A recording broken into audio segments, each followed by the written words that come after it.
maratuikania taoni othe ya parliament Ngai. na maramecina Aya. gitumi kyo komecina marauga atiriri o matire na bata thirikari netie kuhinga social media Yes. ne corruption bururi-ini wao niwe finance minister maramukuire ndithi Badi wako. Ya gwitu tutingeka uguo. minister ni kurarori aradesign iria tari kwao Ai guku ni mugiro. Tamakama. Itu tutingekinya au. tamakama asinire parliament Ngai.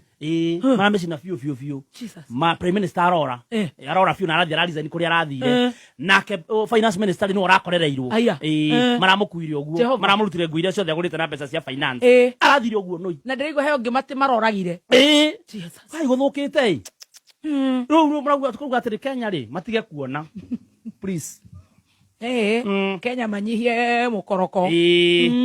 ona Gen Z mahorere uguo mahorerete tamakaruto rio hau tukarigwa ru Addis Ababa kwetagwo atia kuu Nepal ugo waikara Nginyagia riu Gen Z 20 ni moragitwo ni maabithaa a borithi bũrũri-inĩ wa Nepal hĩndĩ ya mĩrũrũngano ya kũregana na kũrũgamio kwa ũhũthĩri wa nenda-inĩ cia ũkinyanĩria ungumania thirikari-inĩ gatagatĩ-inĩ ka mangĩ.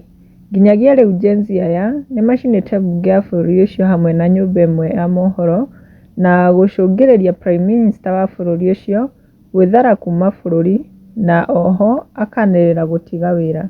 Arĩu kwĩ arĩa magĩũkĩte comment section ta Stephen augĩte so Kenya imekuwa role model kwa other countries. I hope Kasongo allies are taking notes. Nake G augĩte Nepal Gen Z hey endelea kuchochea raia kabisa.